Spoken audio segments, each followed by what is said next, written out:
everybody, and thank you for coming today. Welcome to our the first of our fourth annual series. It's great to have you all here. We're really excited to start this fourth year off. And as you can see, with our main sponsor, HNTB, one of our major sponsors, and really contributors, great sort of ideas and help and networking and just more than just financial contributions, really time and energy and thought and consideration, a great group of people. And so with that, I'd like to hand it off for a few words of welcome by a great colleague, Greg Hilsizer.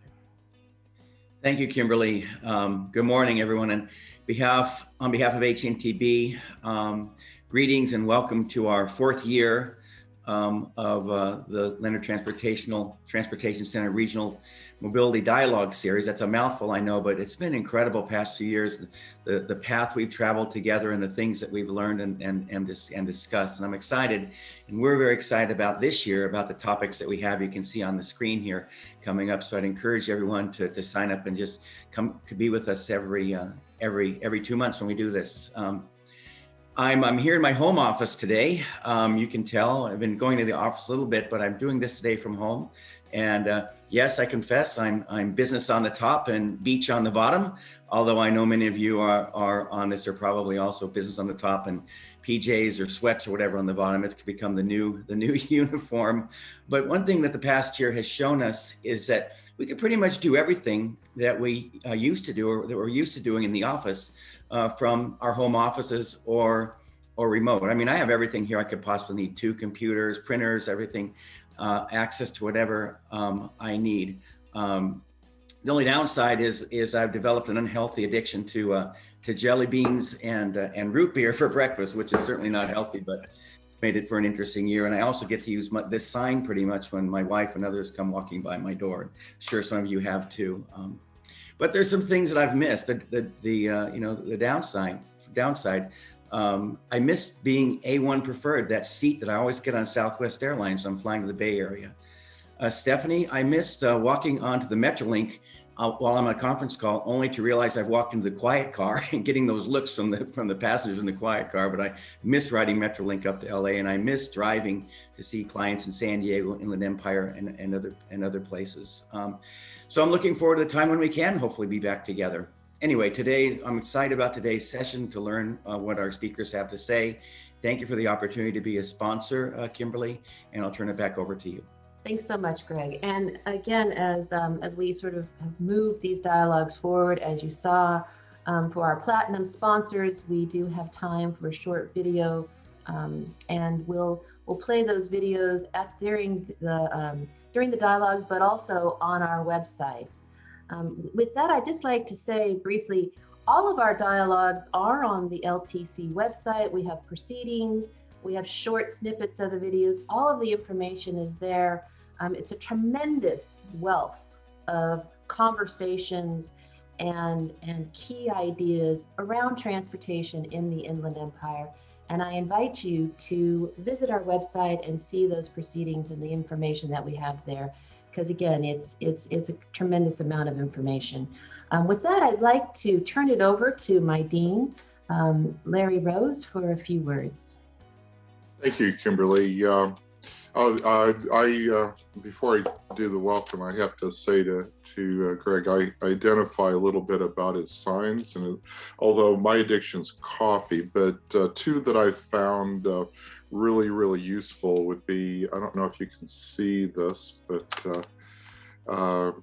yeah, you're on mute, and this is one that my faculty like a lot, so you're a good job.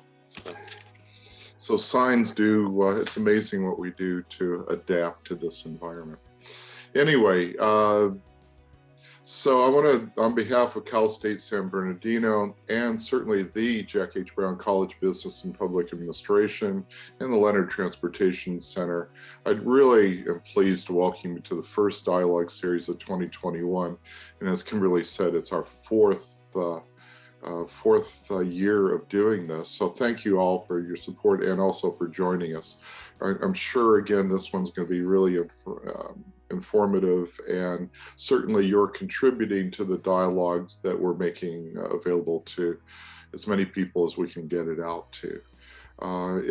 If you have ideas on how we can distribute it a little bit better, please let us know, because we'd certainly be anxious to get that out. I think we are making a difference with your support and contributions.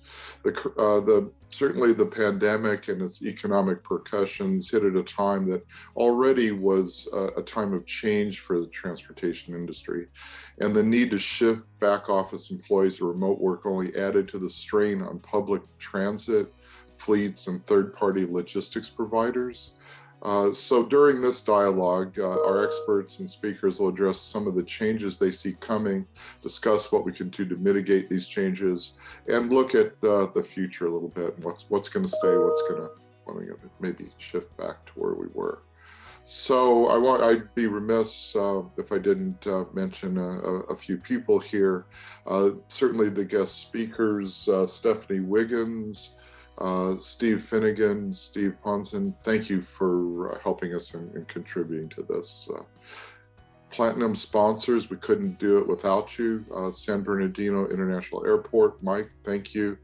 HNTB Corporation, what can I say? 4 years of this together. Greg and Carrie, thank you so much.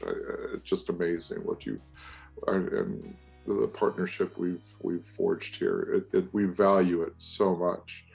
The gold sponsors, Woodruff, Spread and Smart, Metrolink, Ontario International Airport, thank you so much. Silver sponsors, Advanced Civil Technologies, EXP, Foothill Transit, Lane Construction, GLA, Guida Surveying Incorporated, PMP Groups, VCS Environmental.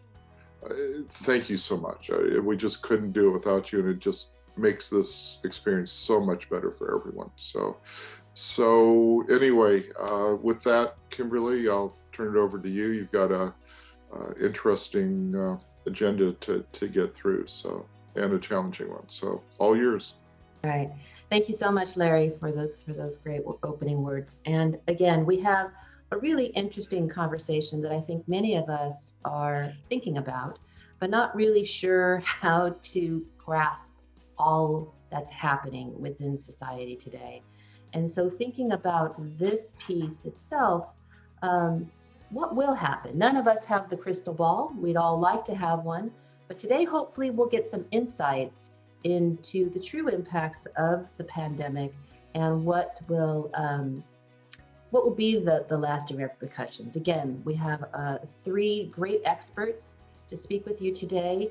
And before we get started, I did want to make a note that the brochure was sent out to you so that you can see the full agenda and all of the information that's planned for today. And then, so we'll have our discussion, and then at the end, we will break down into breakout rooms and kind of talk about what we heard, what we didn't hear, and how we can move this conversation forward. Because again, as we look at this issue overall, it is extremely complex. It is something that none of us have a full grasp on, but I think coming together with the great minds that we have in this room, we can get a better idea of where we're going.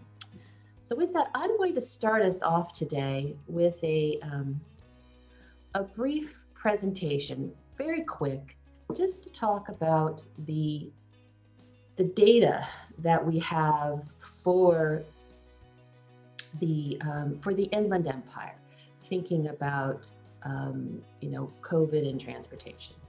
So just really quick, I'm going to go through a bit of our demographic and economic source, the surface travel and air travel, and these are just with the sources by which I got this information. So looking at San Bernardino County, you can see that our population growth is going to continue to go up, that it's gone down a bit, but going to go up. And if we look at sort of just our job growth and our what's happened to employment, the transportation warehousing employment, as you see here, has remained fairly stable and is continuing to grow. Retail, of course, has gone down. So these are 2 pieces of the economy that really need to be fleshed out more to think about. And then if we go further, just to look at sort of Riverside County, we see the same trends. We see the same, overall look. So this dual county, inland Southern California, as some are calling it, Inland Empire, as we're known by others, really has similar trends.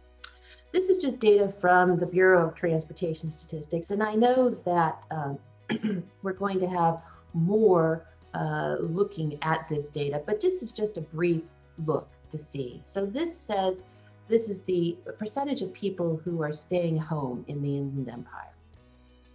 And of course, the blue is Riverside, the green is San Bernardino, and this is the county. So we can see that in percentage-wise, we have fewer people staying home within this region. And I think partially, if we pull out some of that data, that's because we have a lot of essential workers. We have a lot of individuals who still have to go to work in our communities. It's a very different population, workforce, than we would see possibly throughout the whole of California.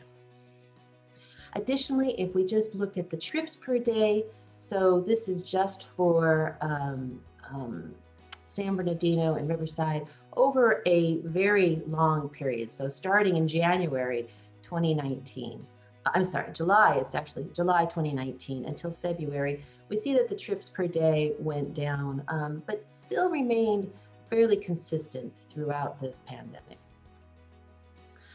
And then looking at the percent change of distance travel. So the interesting piece on this is that we see that the percent change has gone down consistently. But over here, we have average trips, 500 plus miles, a peak, a tremendous peak of people who are traveling very long distances when the average trips, the smaller trips, have gone down. Again, this is just to lay out a little bit of the information. It's not everything, but just to kind of show. And then finally, what we have here is just Ontario Airport, some of their data.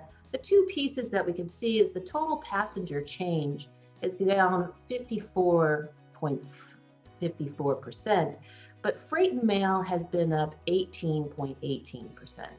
So again, general trends within our area and our community to get us started within this conversation today.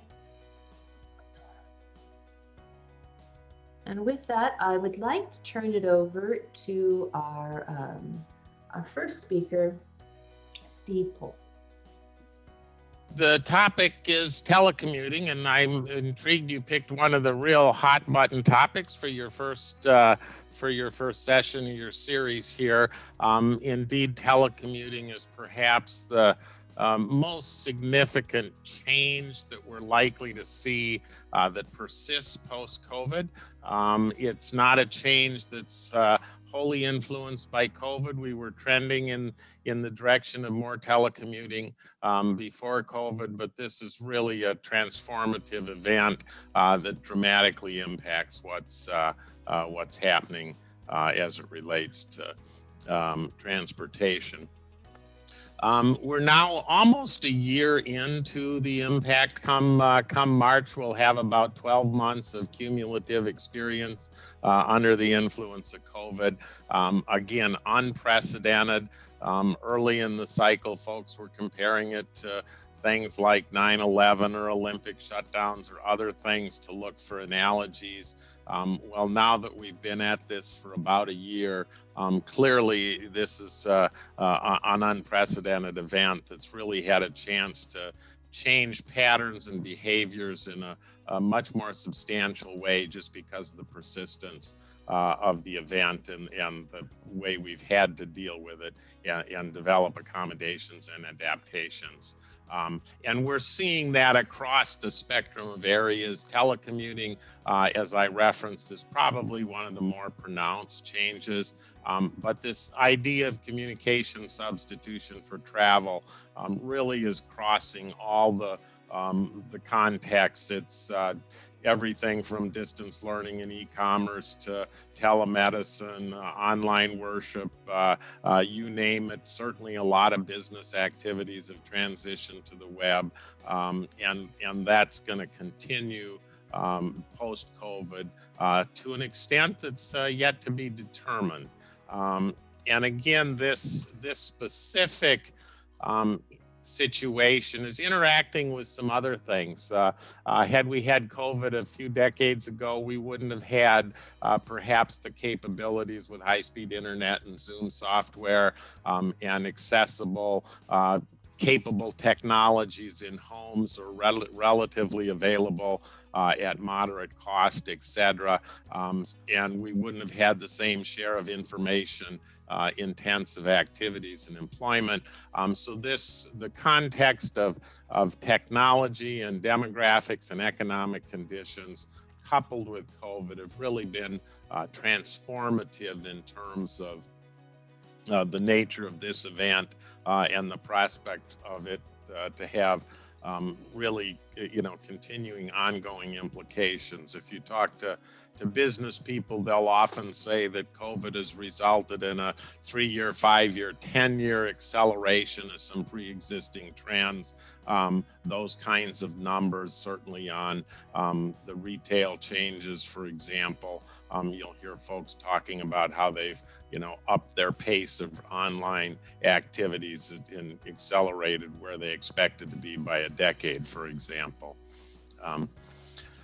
Turning specifically to commuting, if you take a look at this graph, this is about a 10-year, 15-year graph of usual means of getting to work. This is national data collected from the American Community Survey, something that myself and others monitor quite closely. And you'll notice that these trends are frankly kind of boring. Travel behavior historically has changed quite modestly. The auto share has remained very robust. Carpooling has tended to decline. Telecommute, which is the red line, had been increasing. And in fact, in percentage terms, it was the fastest changing means of commuting to work pre-COVID. In about 2017, it passed public transit in terms of the, quote, usual means of commuting, which is what the census asks for. And public transit shows hardly visible in this scale, but a softness since about 2014. And then you'll notice some dotted lines on the right-hand side of this graph. And those are scenarios. I won't be so bold as to call them forecasts because it's a little premature to do that. This is an unprecedented event, and we don't really have a strong basis for forecasting. We can make some sound judgments based on our understanding of behaviors, and increasingly we're getting feedback from both individuals in terms of their aspirations and expectations, and also businesses. So it's an informed set of estimates, but it's just that. It's a fairly crude judgment. And it looks like now that we're past 2020, we'll probably have something in the 20+% share of folks that report for calendar year 2020 as their usual means of commuting to work was working at home. The big uncertainty, really there's two of them. And one is, what is that, what are those folks leaving? What was their prior means of traveling? How many of those were transit users and auto users and carpoolers, et cetera? And to what extent will that continue in 2021 and 2022? And those are really what are fundamental and very, very important considerations for transportation. This commuting travel, it drives the peak period demand. It's these peak periods that drive our infrastructure, our transit service peak levels, et cetera. So those are critical numbers simply because they drive the peak periods and influence the congestion levels, et cetera. As you might imagine, there's lots and lots of folks betting and guessing as to what those numbers will be. And I'll touch on those in a couple slides as I move fairly quickly through these points here. Census has also been kind enough to do what they're calling their pulse survey that they've been taking through this past year, and they're asking people whether or not folks that used to commute to work are now working at home. And they're seeing, as you can see here, a dramatic increase in folks that are from households where at least one member who used to commute to work at a employment location is now working at home. A couple things about this graph. One is you'll see the numbers are very significant, on average 34%. This happened to be September data, but they keep the data on a regular basis. I just looked at the December data and it's very similar to this. So it's a big number. 34% of households have been impacted with at least one or more members no longer commuting to work. And there's a huge income variation. And this isn't really hard to explain. A lot of the higher income jobs tend to be jobs where there's a propensity to have information and technology activities. Those are much more conducive to telecommuting than our service type employments, construction, trades, manufacturing, etc., that tend to be more modestly compensated. So there's not a lot of surprises in here, but it has some very significant implications for transportation, and particularly for public transportation. This next graph, a couple things on here on the left-hand side of this slide is transit mode share by transit submode by income level. This happens to be 2017 data from the American Community Survey. And you'll notice here that on the right-hand side of the slide, of the table, the left side table, you'll notice the upticks in things like subway and elevated, and in particular, and railroad, which refers to commuter railroad generally. Those tend to have a higher income profile. Those tend to be higher quality, longer distance services, more conducive to serving central business districts, and accordingly more conducive to accommodating white collar information workers in higher percentages. And so transit, as you can see from the orange line on the top, has a kind of a bipolar income distribution right now. A relatively high mode use from low income persons who are captive or otherwise dependent on public transportation, and then a pretty substantial market of what I would characterize in a kind of a stereotypical sense, but longer distance white collar commuters from suburban areas to downtown office type jobs in general, perhaps some airport access as well. On the right-hand side of this graph, you'll see the data from, it happened to be from August of this year, but you'll notice that for the August specific data, this is the decline in transit ridership in the top 26 metros in the country. 72% decline in rail versus a 37% decline in bus. And as what that signifies is a lot of those information workers could telecommute, and or they had the resources to make themselves available autos and other means of commuting if they still had to physically commute. So they abandoned the rail services fairly dramatically, 72%, obviously a huge decline. The bus, a little bit less so. Less of those trips are work trips. than tends to be the case in longer distance commuting type rail environments. And that tends to serve essential workers and workers who are less likely to have the opportunity to use personal automobiles as alternatives to travel.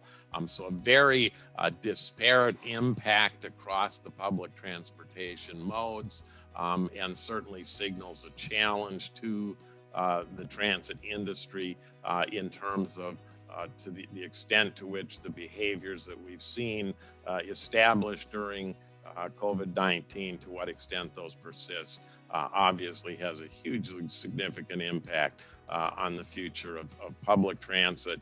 And even within public transit, it says some things about the markets and segments that are likely to rebound the fastest.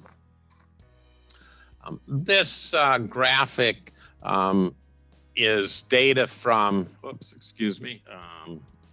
is data from the National Energy Labs. They've plotted some of the INRIX data to look at the temporal distribution of travel. This happened to be, I believe it was, which month? June data. And you can see the peaks disappeared.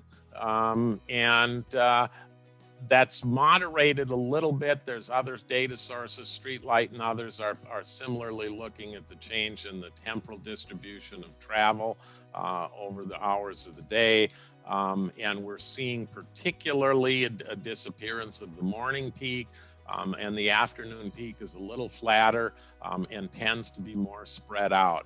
The closing of schools is a factor in this as well, as you might imagine, but obviously the commuting is a big piece of it as well. This also has implications going forward. It'll certainly influence congestion and the competitiveness of transit versus auto, et cetera. And so, again, some interesting implications there. A number of items I want to mention here. I've spent a fair amount of time over the last 9 months looking at this data. I could talk for hours about it. There's some fascinating trends and issues that are spilling out of this data. But we are seeing, as well as this temporal shift that the previous graphic, there's also a geographic shift, and we're seeing total VMT is approaching normal. We're still in the single-digit % declines relative to pre-COVID, but we're down much more than that in urban and particularly core urban areas, not so much in suburban and exurban areas. So there's a redistribution geographically of the demand pattern, as well as temporally, that again is going to change the competitiveness. It'll change the transportation needs in their geographic sense, and perhaps the priorities of investment and some other things that one would associate with that. Pre-COVID, there had been actually 3 different studies in the past year or two that had looked at, what share of the workforce is conducive to working at home. We were seeing estimates anywhere from 25 to 40%. That, of course, always changes as the nature of the economy changes, and as employers and jobs adapt and accommodate. So that could shift. There are some folks that have built models to estimate for any given geography based upon the employment structure, what share might be conducive to telework, et cetera. Another factor that I point out to a lot of folks is oftentimes we're seeing a lot of people do surveys of both employers and employees, querying them on what the post-COVID situation is going to be like. And there's this mindset of, well, are you going to go back to office, as if the office is going to be like it used to be, and it isn't going to be. We're almost inevitably going to have hybrid situations in the vast majority of workplaces. So if you're going back to work to see everybody, everybody might not be there. And you're still likely to have Zoom participation of some share of the workforce on various meetings and venues, etc. Some of the amenities that were supported with a full office may no longer be able to be supported. Cafeterias, restaurants, services, etc. So the workplace may be different, irrespective of an individual's decision to return to the workplace or not. This telecommuting is geographically specific as well. It's office type jobs, which tend to be central business districts, also tend to be key transit destinations that are likely to be impacted.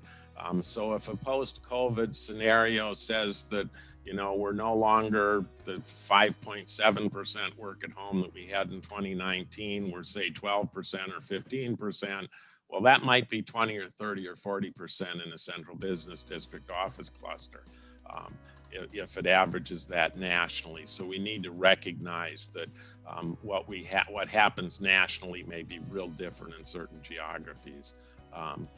There is similarly speculation as to what happens with the lost VMT. Is some of that made up for other activities, other travel? People are saving significant amount of time and money by not commuting, and some of that's going to be turned into additional travel for other purposes.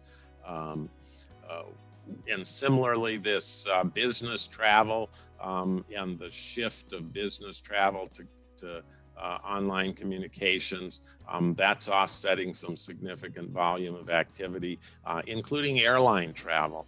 And another thing that we'll need to watch closely is we're seeing a fair amount of airline travel activity shift to auto, and whether or not and how fast that bounces back and changes will be something we'll want to watch.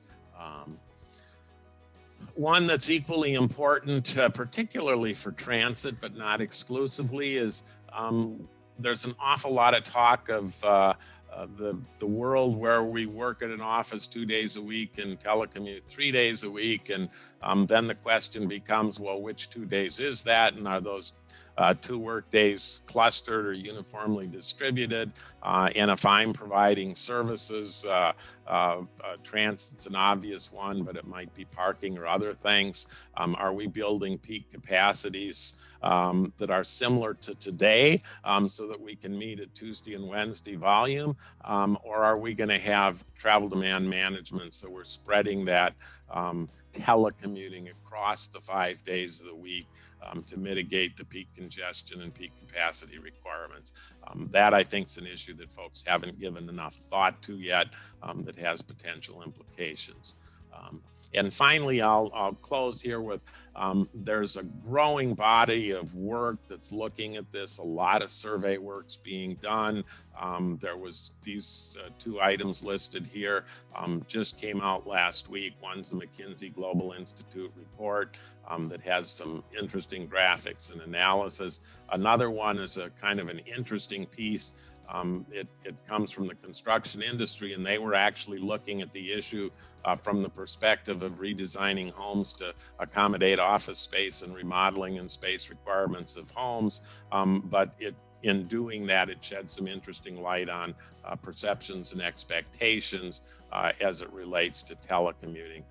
Those are 2 examples. There's lots of others. There is a new transportation center that US DOT created that just got underway about 2 or 3 months ago at Northwestern University that's specifically looking at the impacts of communication substitution for travel. And a fair amount of university research in general has really redirected itself to exploring some of the implications of COVID and behavior changes, etc.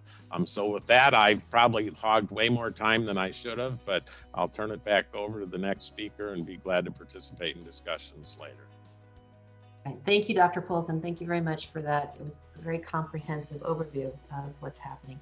Now I'd like to turn it over to Steve Finnegan from AAA to give us a bit of their perspective. Great, thank you very much. And I'm going to go ahead and try to share my screen here, and we'll see how that goes. Anyway, thank you very much for inviting me to participate in this. It's been very interesting and fascinating so far. Loved all that data. I've got a few little data points that I'll touch on. I think one of the points made was that there's a lot of unknowns, and I will certainly second that. Also, I've already learned a few things today. I love the signs that Greg and Larry had. I am way behind the times. I don't have any signs, so I need to get myself some signs. I really like it. I am actually working back in the office.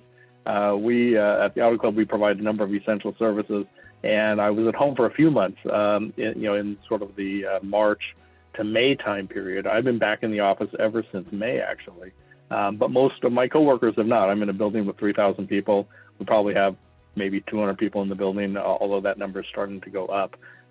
So anyway, so I've not quite evolved to the sign level yet. I think the fundamental question that we have today is about telecommuting, and is it here to stay? I don't think anybody knows for sure. We have been rocked by, massive and rapid transitions as a result of the pandemic. But where we go from here, I think is a big unknown. So I have a couple of data points, and this is information on statewide California vehicle miles traveled. This comes from the California Transportation Commission and Caltrans. It only goes through November, and partly that's because I had requested this a few weeks back, and they had through November data. So obviously in November, December, January, and earlier this month, Southern California was going through the surge in the pandemic, so some things may have changed from this. But I think there's a few takeaways from this information. First off, as we started 2020 a little bit ahead of 2019 levels, VMT had been growing for a number of years, and that trend looked like it was going to continue, and then the pandemic started.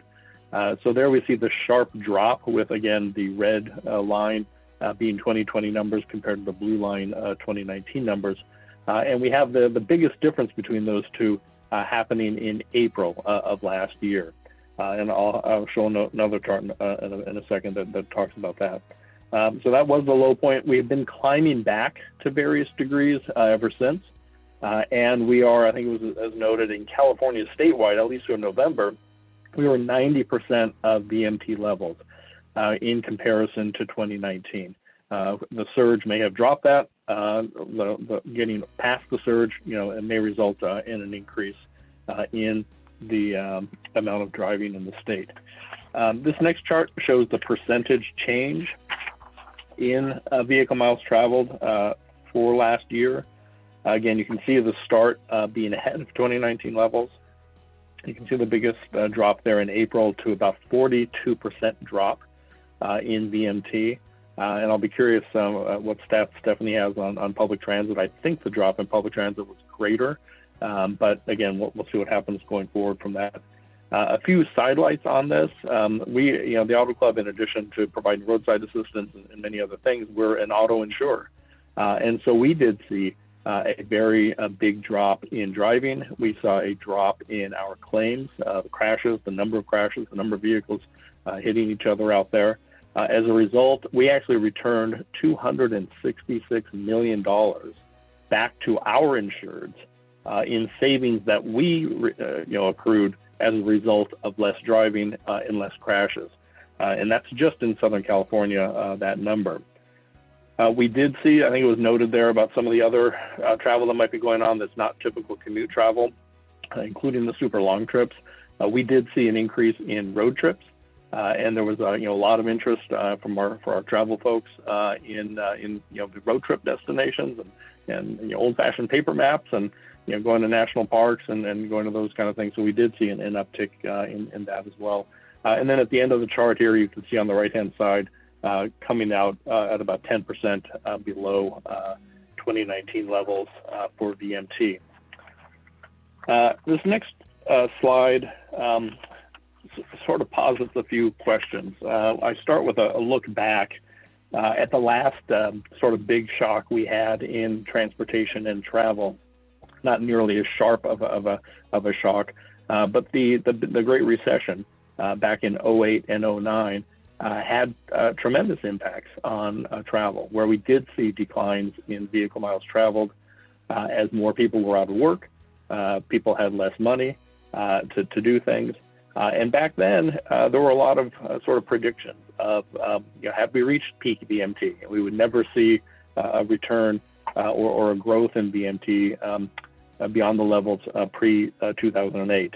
There were predictions about peak oil, and those are still being debated with environmentalists and oil companies and others. And we had sort of predictions about peak car at that time. I think as we moved past the Great Recession over the past decade or so, as economic growth did return to the country, we did see a return of vehicle miles traveled and a growth of VMT and reaching the highest ever. A growth of driving and a growth of certainly investment in public transit and a variety of other things. So I look back at that because I think a lot of pronouncements were made back then that the world's never going to be the same, we're going to see fundamental changes in transportation that in the end didn't quite play out as much. What we just experienced now, and I'm glad that Stephen went through all those numbers before this.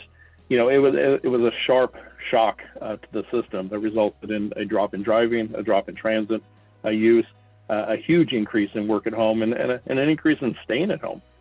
In general, across large parts of the state and the country as well.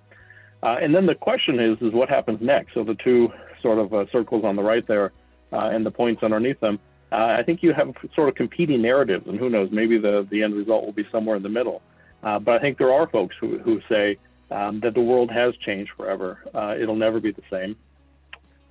Certainly, many companies you see in the media are announcing that they're going to allow their employees to work from home for extended periods of time or forever. And that's, driving some people to move, to farther out areas as well. A question I have about that is if that is the reality in the future or some version of that, what are the impacts on driving, on transit, and on the need for transportation investment? The farthest to the right circle is a different vision maybe, and that's more of a back to the future. That we're 90% back of total VMT in California. Some parts of the country, maybe especially the less urban parts, are back to 100% of what they were pre-pandemic. I ran across a quote recently from TomTom, which is a mapping, GPS and travel information firm. And the quote was, although traffic was down in 2020, it's not going to become a trend. So that's their view, is that we're going to see travel returning and more driving and presumably more transit use as well. And I have seen, despite the pronouncements of some companies that workers will be working from home forever or as long as they want, the tech companies continue to build massive headquarters. And Amazon in Virginia, some in New York, some in California and other places. And part of that is just the fact that they're growing their employees more than maybe the changes in work from home. And they're looking out quite a few years in the future. But maybe that's an indication of where things might be going in the future as well.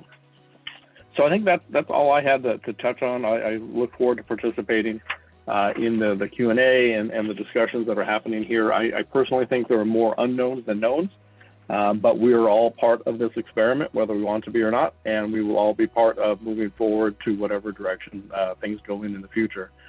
So with that, I'll stop and hand it off to the next speaker, and I'll see if I can stop sharing my screen. Thank you so much. That was so far. I mean, I really like how these are all building upon each other. It's a really great bit of information we've had so far. And with that, I'd like to turn it over to our next speaker in sort of the final bit of this opening remarks. And that's Stephanie Wiggins, who's the CEO of Metrolink and who is now a sponsor as well of these dialogues. And we thank them very much for their contribution. Thank you, Kimberly. Good morning, everyone. I think Kathleen's going to help me out with my slides. While she brings it up, I just want to also thank Doran Barnes and Aaron Rogers, my colleagues in the transit industry, as well as LTC and Cal State San Bernardino for this opportunity to join my fellow panelists in this discussion. It can be a very sobering one, particularly when we think about the impact of transit and during this pandemic. And speaking about the future can be a little daunting. So I too, for this introductory period, wanted to just provide a brief overview on Metrolink and its role in improving mobility in the Inland Empire and the impact of COVID. So just to orient you, Metrolink does link together the Southern California mega region with a 538 route mile network. We're the third largest passenger rail system in the country. We connect hundreds of communities in 6 counties and provide free transfers to more than 50 connecting transit operators like Omnitrans and Foothill Transit in the region. 4 of Metrolink's 7 lines directly serve the Inland Empire with 17 neighborhood stations. And we currently have 9 miles under construction to extend service from San Bernardino to Redlands. This map was created by SCAG that reflects affordable housing values in blue and higher cost housing value areas in yellow, and major employment centers are outlined in white. So the Metrolink system is overlaid in red. So it clearly illustrates how Metrolink connects riders to opportunity. We serve a region where much of the affordable housing is located in the inland area, and the job centers are still located in downtown LA and in the coastal areas like Orange County. 60% of Metrolink riders travel across county lines, and their average one-way trip length is 36 miles. So that gives you an Inland Empire perspective of what you heard Dr. Polzum talk about earlier about commuter trips being longer trips. Metrolink is a prime example of that. And pre-COVID, 85% of Metrolink riders owned a car. So Steve Finnegan, I bet you they were also Auto Club members. They removed over 9.3 million car trips from our freeways and 339 million VMT in fiscal year 19 alone. So we like to say at Metrolink, we're not just a ticket to ride the train, but a ticket to home ownership, which we know is the key to wealth generation and erasing income inequality. So this time last year, I mean, what a difference a year makes. Metrolink had 5 consecutive years of increased ridership, and the trend was on track for another record-breaking year. And so on March 11th, when the WHO declared COVID-19 a global pandemic, our ridership too also declined, falling at its lowest point in April to 90%, below our pre-COVID ridership levels. And that's consistent with what Steve Finnegan just shared about the lowest dip in VMT as well for the region. So at Metrolink, we've had to stay as nimble as possible to adapt to our customers' changing work patterns and needs. At Metrolink, we've been thinking differently about our business and using this time of disruption, because it's more than a crisis, it's a significant disruption. We're using this time as an opportunity to examine every aspect of our organization. So early on, after the governor declared stay-at-home orders, we issued a survey to our riders, both those who were still riding and those who'd stopped riding. We found out that 71% of those who were still riding Metrolink were essential workers, and nearly 40% of them work in the healthcare industry. We also learned that 1 in 3 of those still riding with us did not have a car, so they truly depend on us to get to work, appointments, and more. Our service is essential to those who are essential to our community. And that's also what our transit partners also saw in their areas. I'm sure Aaron and Doran can talk about that themselves. Here you see Metrolink's ridership recovery by line as a percentage of ridership in 2019. Ridership recovery remains slow and depressed due to the virus surges, with varying levels of riders returning across our 7 service lines. We are currently about 85% below last year's system-wide ridership levels. Now, those lines serving the Inland Empire, whether they're the IEOC, the San Bernardino line, the Riverside line, or the 91 line, the Inland Empire lines show the most improved gains in ridership and the least loss of ridership.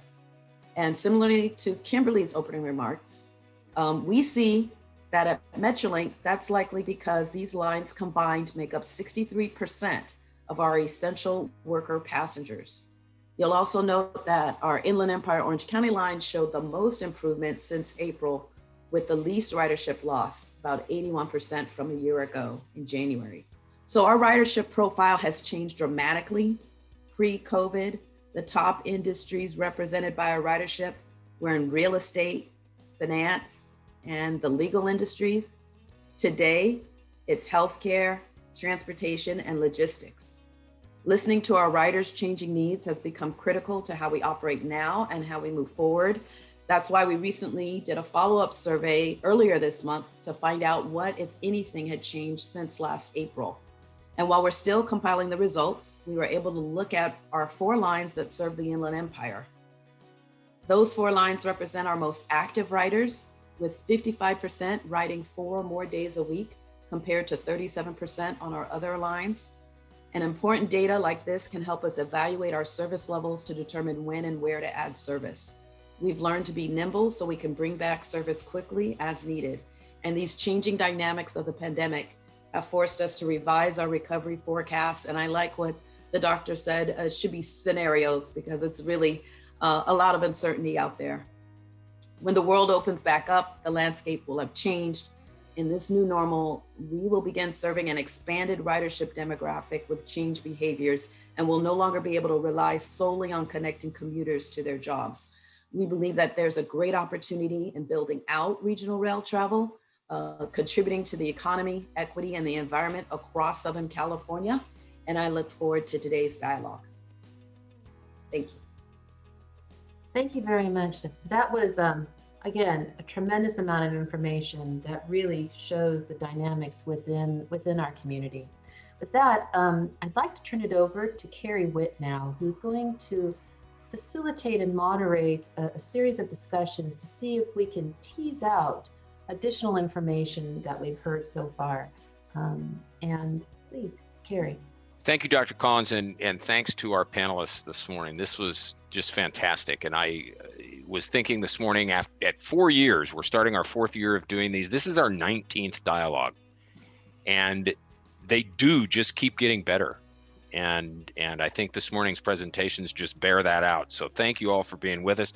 Again, my name is Carrie Witt. I'm with HNTB. I work in HNTB's National Tolls practice, serving HNTB's 60+ toll clients around the country, including all of the entities that are currently collecting tolls in California. But I also come from a transportation background that's much broader than just tolling. And so this is an exciting discussion to have so many different perspectives. And I think that's what makes this group so great to have a conversation with, is you're coming at this looking at the same issue through very different lenses.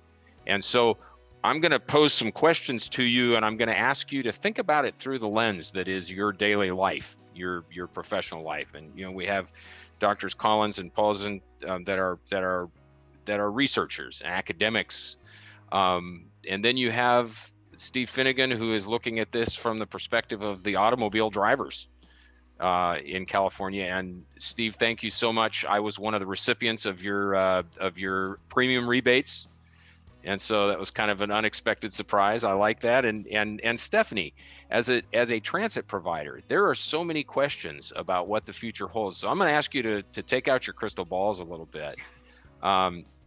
And I'm going to ask you to really condense the answer to this next question down. These are more or less just conversation starters, because I want to save time for the audience to be able to ask some questions too. So as you listen to these conversations, put a question in the chat if you'd like me to ask it, or simply put your name in there and I will call on you, and you can ask the question yourself. But I want to pose a question to our 3 panelists, and Dr. Collins, I consider you a panelist as well if you've got something you'd like to add. With so many people now settling into telecommuting, and we saw the numbers, it's pretty amazing.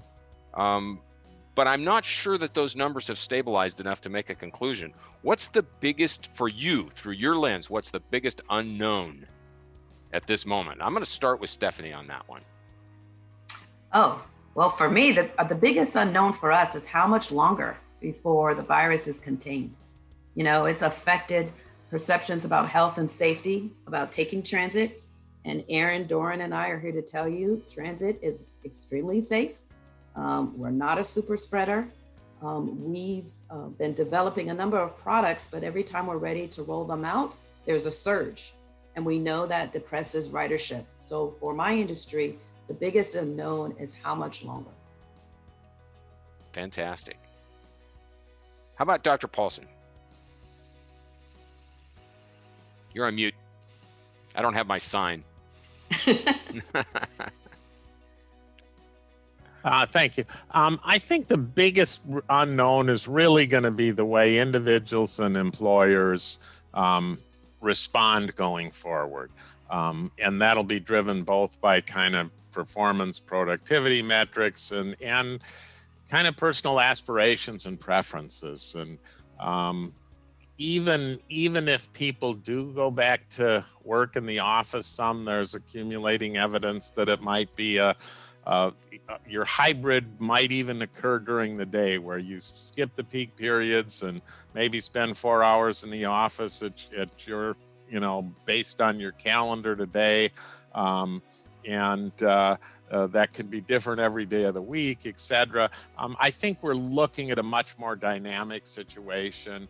I do think it's going to take a number of years to truly sort out.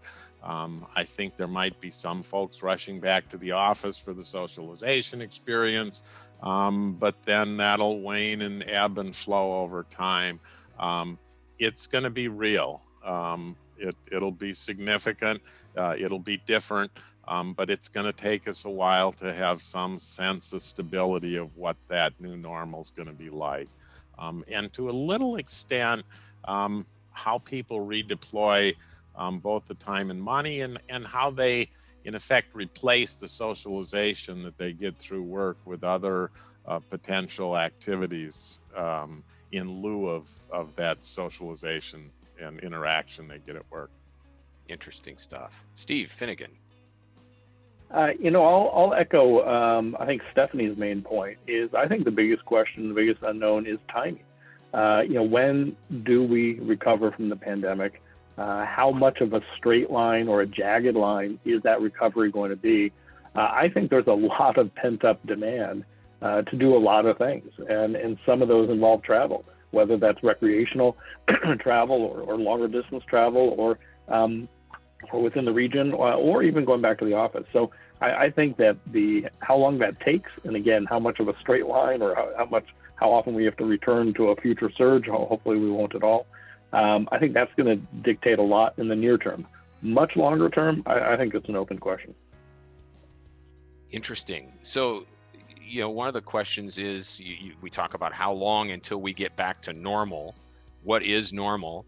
I think those are all open questions at this point, but the trend towards working from home and telecommuting, and there were some interesting things, Dr. Paulson, you brought up, and I guess every one of you touched on it. One of the things that concerns me greatly is the disparate impact that this has on different socioeconomic groups. And I wonder if we're actually even creating a new disadvantaged class, and that is people who don't have access to high-speed internet, people who work in essential industries that can't work from home. And there's no answers to that. I think that equity continues to be critically important as we try to find our way out of this. And I also wonder if it speaks to maybe policy around funding, whether all of a sudden ubiquitous high-speed internet and people's access to it becomes as important as people's access to highways and transportation. It's almost like it becomes a public utility. But I'm wondering how much of this trend to working from home is here to stay. How many people do you think, it's kind of the same question again, but how many people do you think will never go back to an office? Steve Finnegan. All right, sure. I'll start off. No wrong answers here. Funny. Yeah, right. I live up in the Pasadena area, and my office is down in Costa Mesa in Orange County, which means I'm not as smart as your average whatever, and I have a long commute. I was shocked to discover this about myself, that I like coming to the office. I miss it, and even if there are fewer people here, my mind's in a different place, and even with my relatively long commute, I am truly shocked that I discovered that I do like coming here. Physically into the office. Yeah, again, I don't know that I have an answer, for your question. It's funny. I used to talk about a two-tiered transportation system before.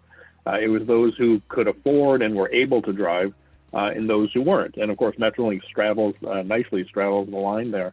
But you bring up a good question. Maybe there's a 3-tiered now, then or a different slice of those tiers, which are people who have not only high-speed internet, but the ability to accomplish their jobs remotely, and those who don't. And I think that's something to be cautious of and to be looking at in the future as well. So I'll leave it there. Stephanie, I'm interested in your thoughts on that idea. And you mentioned 33% of the people that are still riding your system may be riding it because they don't have access to a car. 42% of them are going to work because they have to, because it's essential function. Mm-hmm. Yeah, I think a couple of thoughts. Respectfully, I would say these folks are not new. I just think they're out of the shadows now. The pandemic has highlighted a number of inequities in our society, and they are essential workers, but do they have access to essential infrastructure, whether it's the transit service that they need or the broadband that they need? So I think that is an opportunity for us all to grapple with. I will say, from the telecommuting trend, I do think it's here to stay. I do think that the 5-day-a-week in office is dead. As Dr. Polson mentioned, I've been reading a lot about the 3-2-2 work week schedule. And even for Metrolink, as an employer, I've already shared with my employees that when the stay-at-home orders are lifted, we will engage in a hybrid office. So folks who live in Redlands and used to have to commute to our Pomona facility, operations facility, where they're going to be able to report to our San Bernardino facility. We've learned with technology, we don't have to contribute to or force people to go to one particular site or headquarters site. So we have to adapt as an employer to that flexibility. And I also think it's going to be critical if you want to be an employer of choice. While I have had a major hiring freeze underway, I am allowing mission critical positions to be filled. And just yesterday, I was reminded by our HR chief that candidates are still asking, well, what is your telecommuting policy like, right? So I definitely think this is not going to be temporary. It's going to be an expectation of employers of choice. It's interesting. I hear from employees of our firm and others that there was a novelty to working from home that was great for the first 6 months or so. Yes. But that they're really starting, I think Steve Finnegan mentioned it, they want to go to the office because they want to be around their coworkers. And one of the things that we're finding is it's real difficult to have a corporate culture over Zoom. When most of us, we may put on a tie, but we're wearing shorts and slippers. It's difficult to have that camaraderie that ultimately is the glue that holds an organization together. So we'll struggle with that a little bit. Steve Paulson, do you have anything to add to that conversation? Yeah, just a couple of thoughts that come to mind on that. One is employers, I think, are more likely to be accommodating to enable people to work at home. When I was at DOT, they were talking much more actively about, well, gee, maybe we should buy multiple monitors for people to set up, multiple monitors at home, or more powerful, computers and laptops, so they have a work machine and a home machine that are, quote, company owned. So I think we'll see some adaptations along those lines. Another element of it that's potentially transformative is if an employer decides that they've got positions that are able to be done, wholly through a telecommute model. All of a sudden, when you're recruiting workforce, you're not captive to your labor shed. And I use this example with the Bureau of Transportation Statistic folks at USDOT, that if you're trying to hire an expert in artificial intelligence or computer visualization or whatever, and all of a sudden you can hire somebody who lives in a city 1,000 miles away, that's a kind of a neat opportunity in terms of labor force specialization and skills.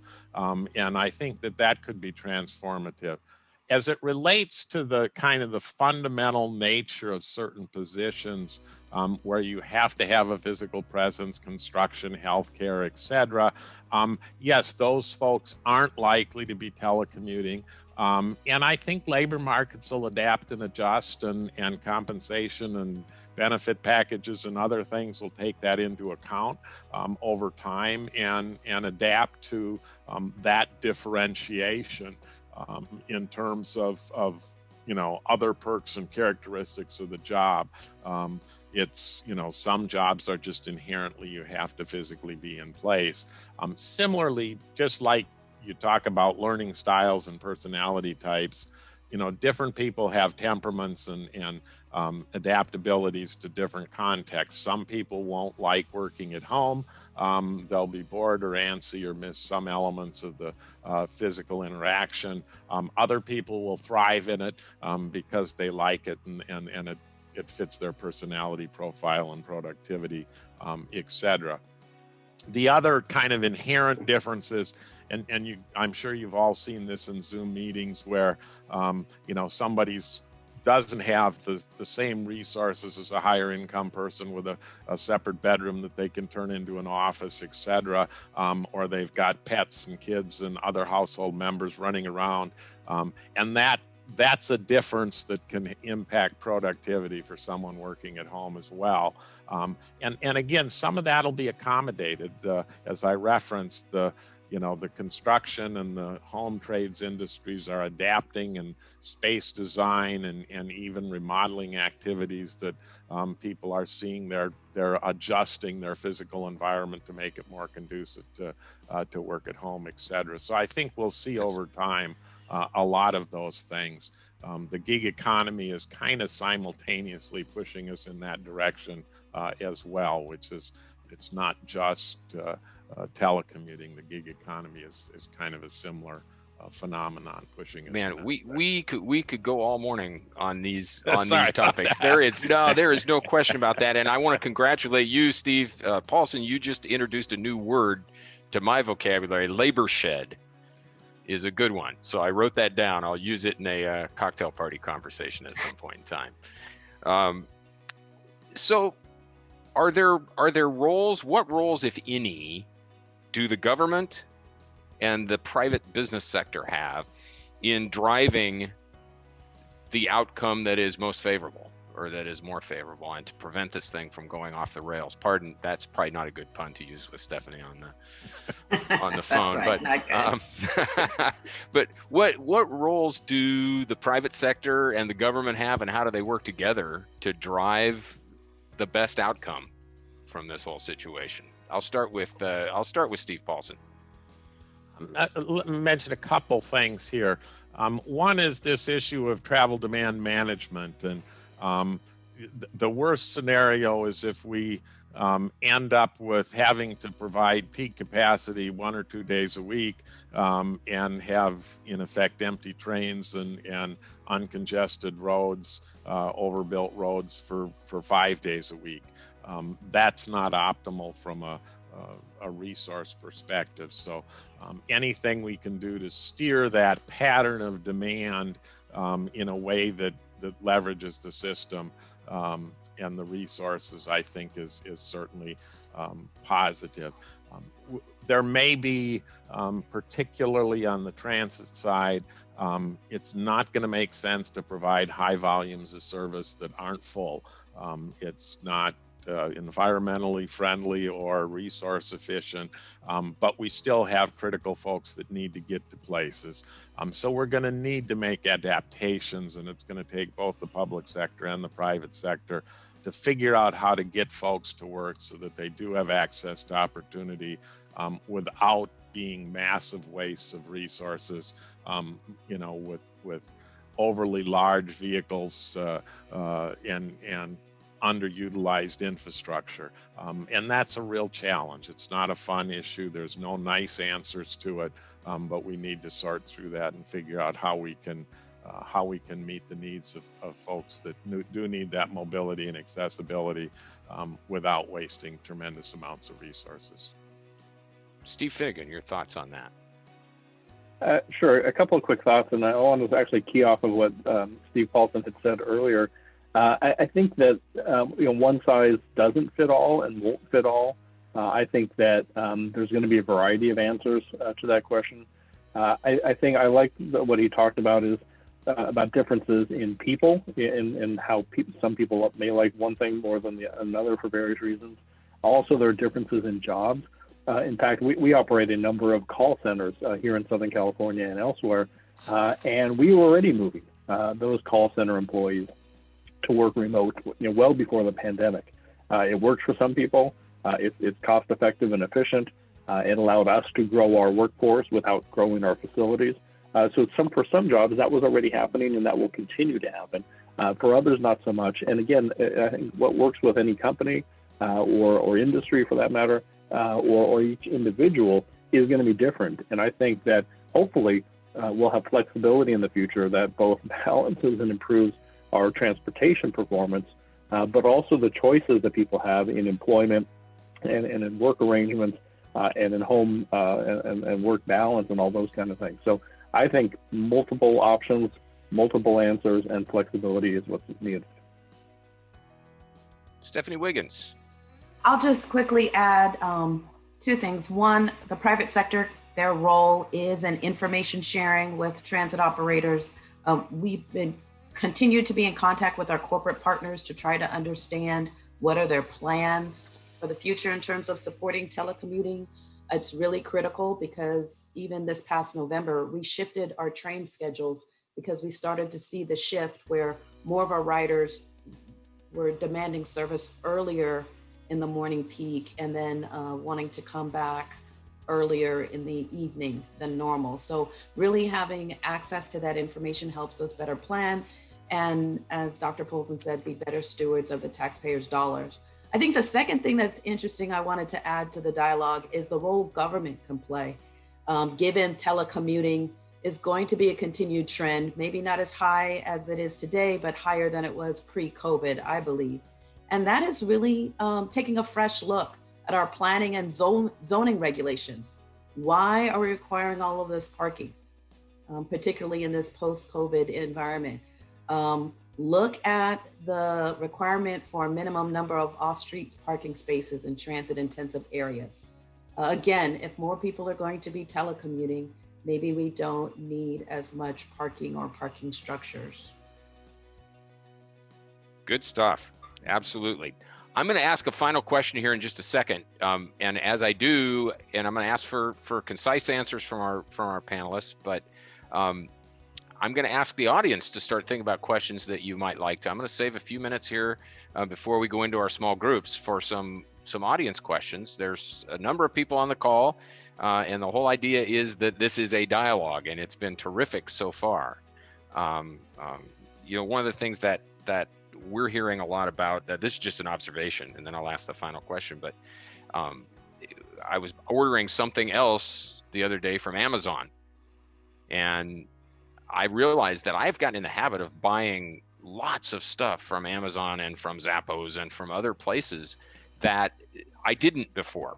I would get in the car and drive down to Sports Basement to buy a pair of shoes, or to, I'm even buying, food and things like that. And it's delivered the next day. And when you drive out, you see tons and tons of these, what I guess is starting to be called microfreight delivery vans and small delivery vehicles, but less people maybe. I'm not noticing this, but I'm seeing a lot more of these vans.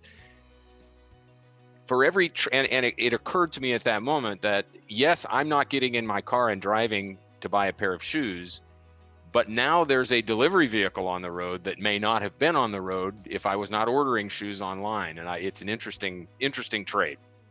So that takes me to my final question. For each of you, from your unique perspectives, what is the ideal outcome? How does this all end, ideally? Stephanie? Ideally, I would say we're in the mobility business. So one, we want to ensure congestion relief, and we think telecommuting is an effective tool in our toolbox for that. But we're working on We've developed a flexible fare product, a 5-day flex pass for telecommuters. We're working on providing a zero emission future. We know that's critical. But with a population that's going to continue to grow, this is an opportunity to really try to find or develop universal basic mobility for everyone. It's been an example of the essential service that transit operators provide, that we're connected with our business partners as well. And I think for me, the ideal outcome out of COVID would be us all functioning and operating in a more effective and productive way so that we can really realize the mobility gains that we want, which is congestion relief, which directly improves our local economy for the Inland Empire. It improves air quality for the Inland Empire, and it addresses equity. Thank you. Steve Finnegan, from the perspective of the millions of motorists that you represent, what's the ideal outcome? Yeah, I think what's ideal is getting past all this pandemic, obviously. But in that process, I think what is hopefully going to be ideal is more flexibility and options, whether that's at the individual level, a company level, a neighborhood level, government level. I think, obviously technology can do a lot. At the same time, people do want human interactions. And you talked about ordering things online. It's become a danger for me too. You don't spend in certain areas, and then all of a sudden it's so easy to hit that Apple Pay button on your phone and something's winging its way towards you. But at the same time, certain items, I haven't actually bought shoes since it started because I want to try them on, and so there are things like that as well. So anyway, flexibility and options for people, which are always good things. And hopefully there'll be more of that after this. Steve Paulson, I'm going to end with you. What's the ideal outcome at the end of all of this 5 years from now? Sure. I think the real positive is it allows, social interaction and commercial interactions to be enhanced. It's like a new choice. It's like having a new travel option. And in that sense, it's positive. It allows us to do things we couldn't have otherwise. It gives us a tremendous contingency capability for those bad weather days, et cetera, et cetera. It lets us travel more as a choice versus as a necessity. So I think that it's positive in that sense. It enables us to reduce travel, which is something from resources, time, environment, et cetera, we've wanted and aspired to. And this is kind of the most free way to do that. If we can do it through communication, that's a positive. So I think there's a lot of positives that spill out of this. That doesn't mean it won't need some tweaking and some accommodation in terms of policy and employer roles, et cetera. But I think it's a real positive for transportation in general. Fantastic. One of the things that I have really enjoyed from this little part of the conversation is that there is a lot of optimism here. It's very easy to get pessimistic about everything that's going on. And I just appreciate that all of you who really do have your fingers on the pulse of what's going on, what direction it's going, that you actually see a happy ending. You see optimism, and I think that's so important. And I think maybe it's even an obligation that we have as people providing these essential services, transportation, to look to the future as a positive place. And I'm really thankful that you're all there. We have a few minutes for some questions from the audience, and I don't see any. And I know many of the people that are on this call from previous dialogues, and I know that you are not timid. And so I would ask you to, I guess at this point, I'm going to go quiet here for just a second. You could speak up if you'd like to. Just take yourself off mute and ask a question. I think Dean Rose has a question, Carrie. Fantastic. Dean Rose. Yeah, thanks. I don't know if it's a question as much as a observation, but it might turn into one. So we've certainly had a lot of consultation with staff and faculty and what their plans are, what their wishes are, as we plan hopefully to come back in some form of face-to-face activity in the fall. I think what we're seeing, at least in our college, we were already at 20-25% online virtual with students anyway. So I suspect that it might be drifting up to, maybe a third. I think that was happening in education anyway. And the trend's been increasing in many different places. And in fact, there are some universities that have been all online for years and years and years. But the feedback we're getting on the surveys is that people do miss coming back in the social interaction but they also like this idea of hybrid, and then there were some and so most of them want to come back in some form. They're not sure if they want to come back 100%, but of them do. And then the ones who are really worried about health are the ones that really kind of want to stay so maybe in a commuting environment.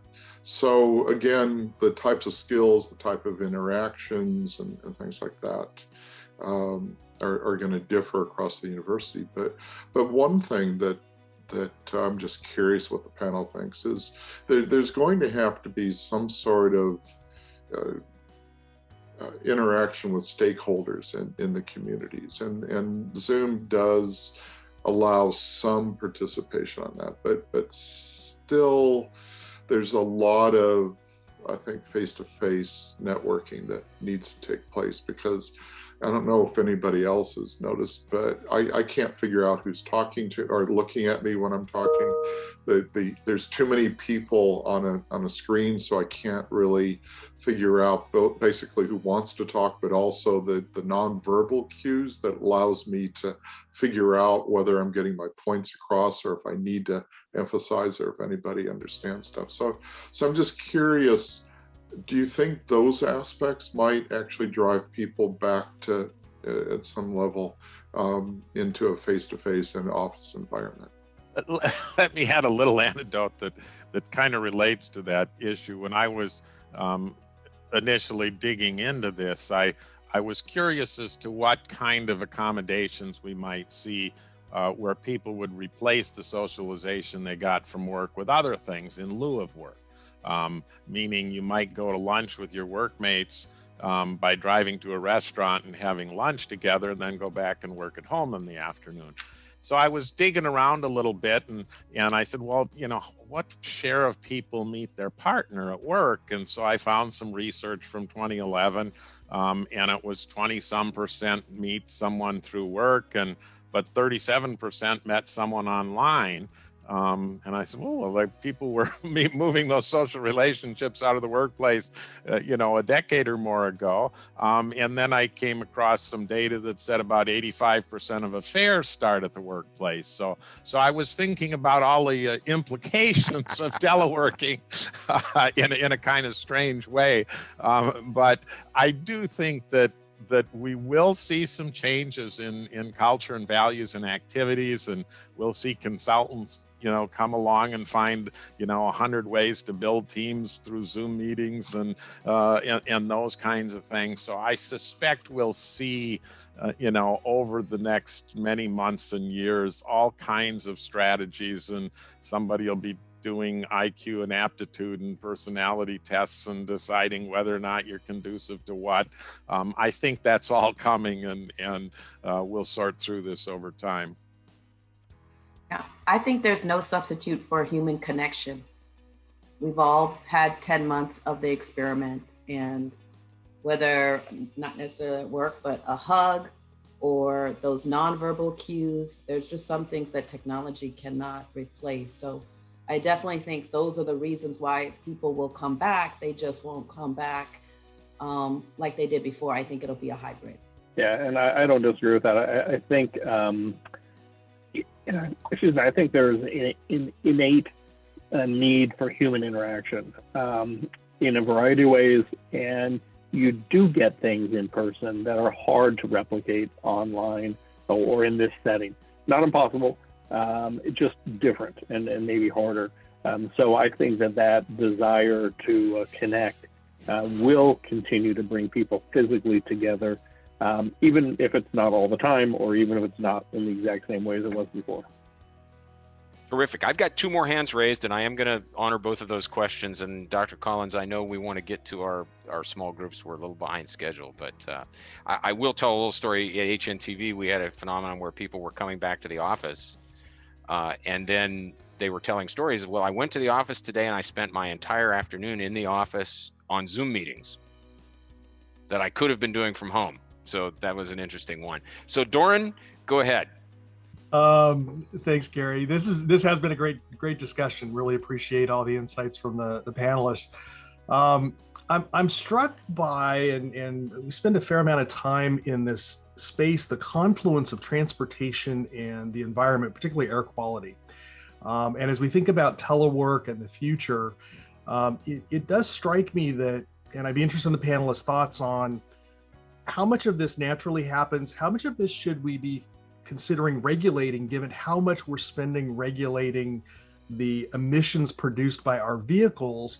One of the best ways to reduce emissions could be to have less vehicles out on the road, whether that's, whatever those kinds of vehicles are.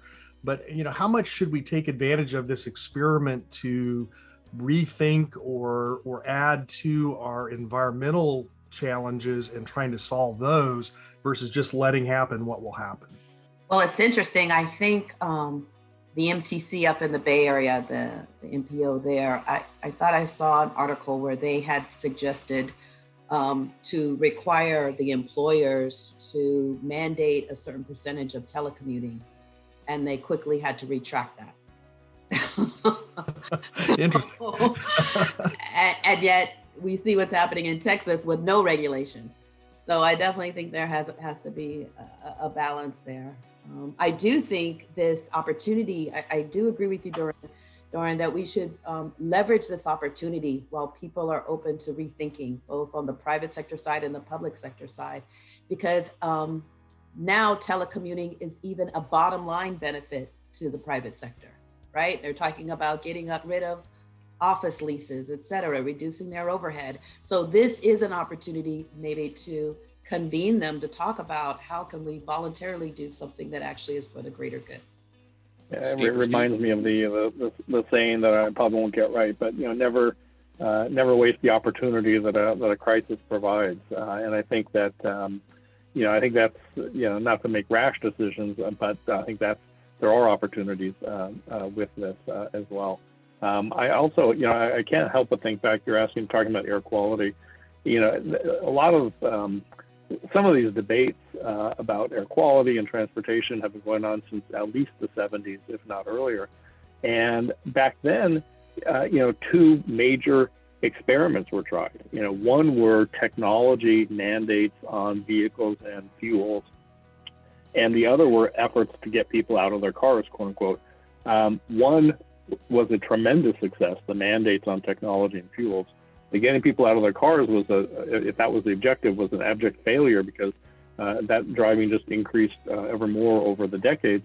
But air quality improved greatly, and so there are lessons there as well. And the governor has his zero emission vehicle mandate by 2030. So some of the air quality question is directly related to how we move around, but some of it's related to technology and other things. Terrific. We got one more question, and then I'm going to turn it back over to Dr. Collins. Matt Bushman. Yeah, thank you. And thank you to the panelists today. I just transitioned into a job where I'm an office leader, but I haven't hardly met any of the people in the office, right? Because that's just so intermittent. So my question is just, what are the best ways that you've seen in your office that culture try to be maintained and grown? How do you help foster those connections? And I even see it on projects, some of the bigger projects that we work on. It's the once a week project meeting, whereas normally you'd have much more interaction. So I guess just on those two ideas, what's the best way to engage both your company and the projects, the culture? From the company culture perspective, probably since mid-April, I've been hosting 3 times a week virtual coffee breaks for 30-minute increments. And those have been wildly successful. It engages not only the people who are working remotely, but also the people who don't have a choice and have to come into the office. And that has turned into a great opportunity for the employees, one, to ask me anything, but we also feature once a week during those coffee breaks. We have one of the staff tell us their story.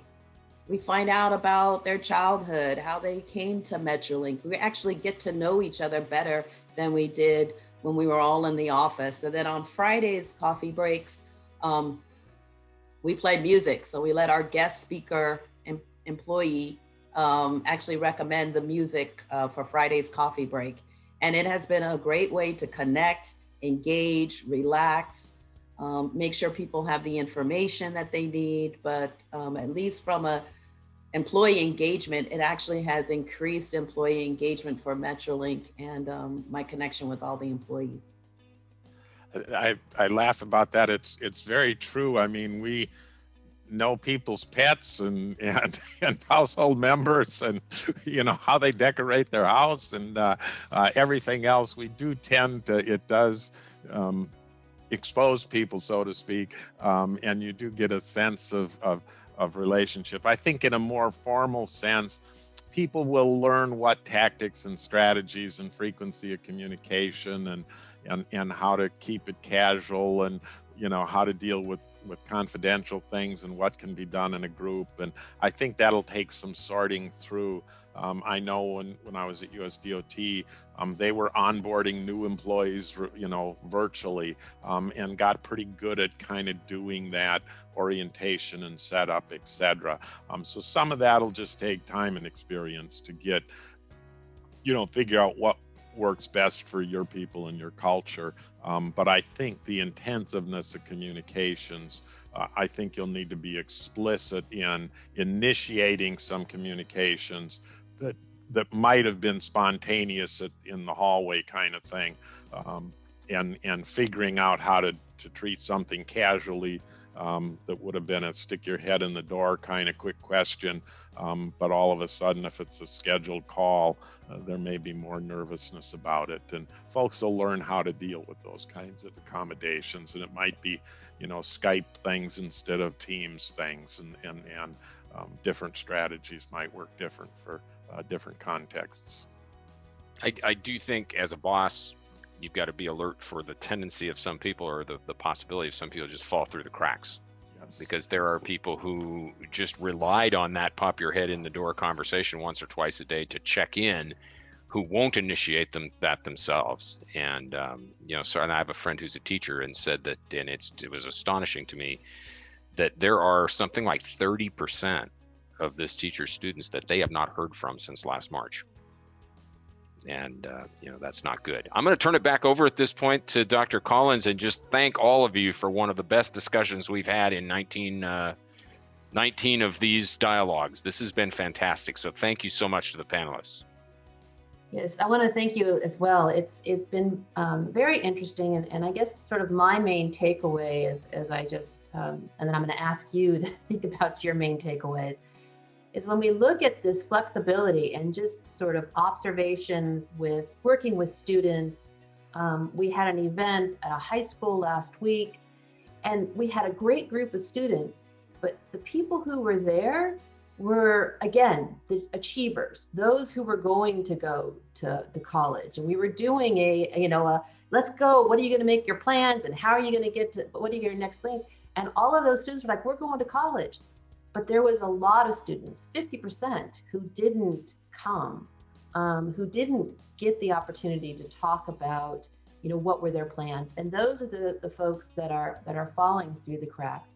So as we see this greater flexibility with our lives and having more choices on how we can work and where we work, and just a change in perceptions of what's productivity in many ways, I'd like to see that we could have an overlay of equity within that conversation. Because for many of us, as we've moved in this post-industrialized society, it's easy, as you can see from all that data, to be able to work from home and to be able to have more options and more possibilities. But for many still in society, they don't have those choices. They can't make those free choices. And so as we move forward and as we think about the role of business and government and nonprofits and how societies function, how do we make sure that we give those folks those opportunities as well to be able to make those choices and to be able to have, greater possibilities within their life. That's one of my main hopes that could come from this past year of, as Stephanie said, really opening our eyes of what's happening within our societies. I worked on the digital divide. I'm not going to age myself completely. I was young, very young, but in the 1990s, we were talking about the digital divide. I'm teaching students right now who weren't even born yet, right? And we still have a tremendous digital divide in this nation. So we have to work through these. And I hope, again, as we look, at that Winston Churchill, as Steve Finnegan said for us, that Winston Churchill quote of we need to take, opportunity of this crisis. I hope that's one of the things that we do in thinking about this crisis. And we don't go back to how it's been the same, that we go back as better and stronger. With that, we'd like to break down, we don't have much time, but maybe take a 10 minutes to just go into some small groups and share what did you hear, what didn't you hear, and some takeaways for you. And maybe it's just takeaways because we won't have enough time to do everything. But Kathleen is going to break us down into a few groups right now. Again, we'll come back at 9:50. I hope you'll stay with us for this part of the dialogue. We always get such a rich conversation, and then we'll come back into the room and we'll share out what some of the main takeaways from everybody. So.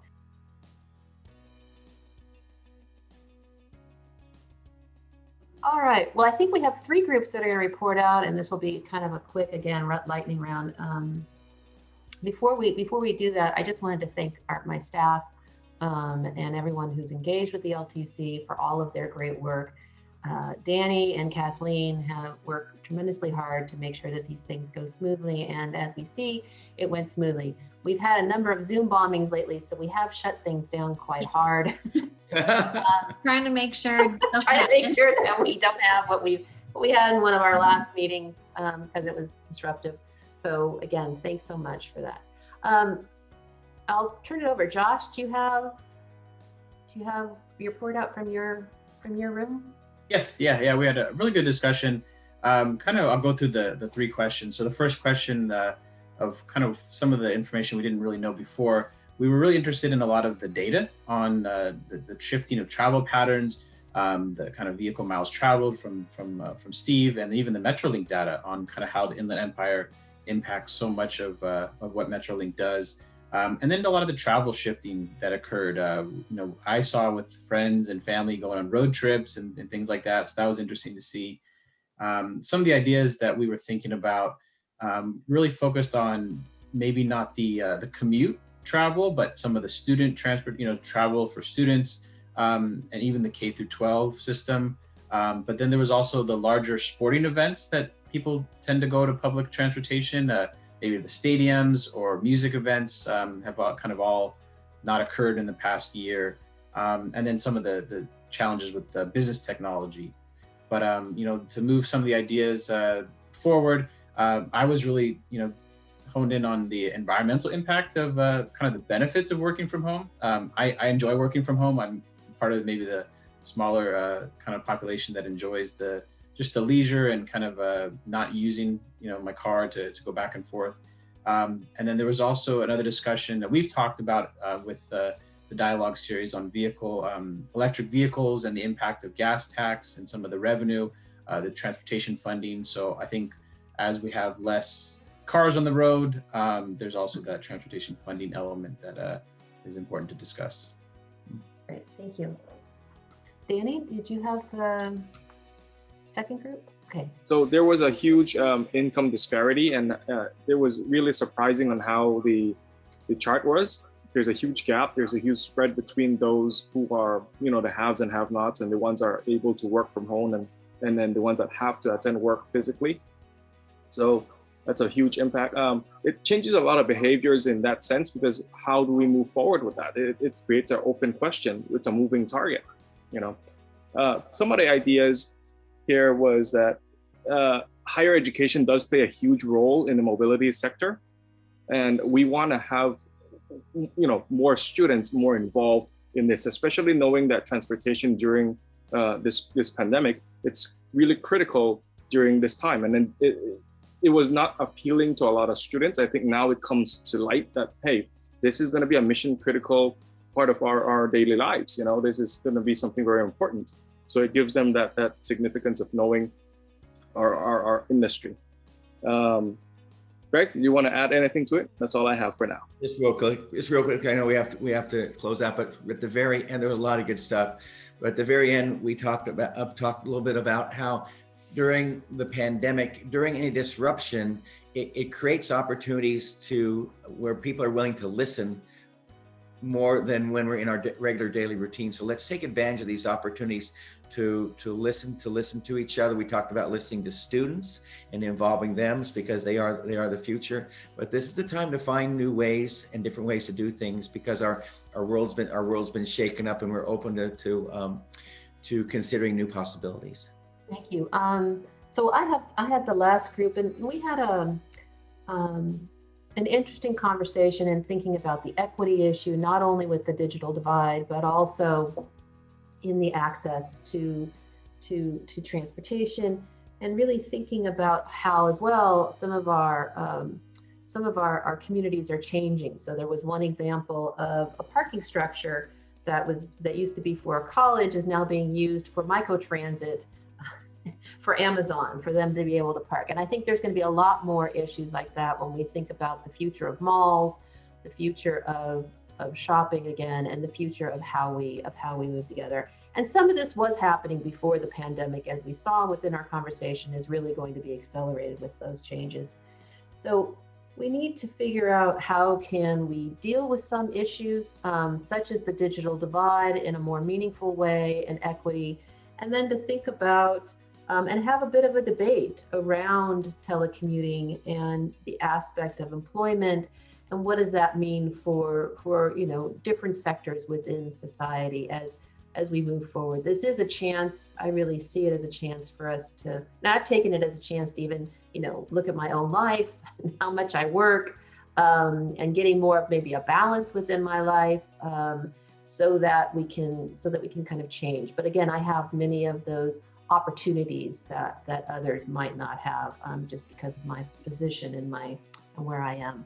So it's an interesting perspective. It's something that we have. I want to thank all of our panelists today. Dr. Poulsen, thank you so much for joining us, and a great, really intensive review of the data that's out there.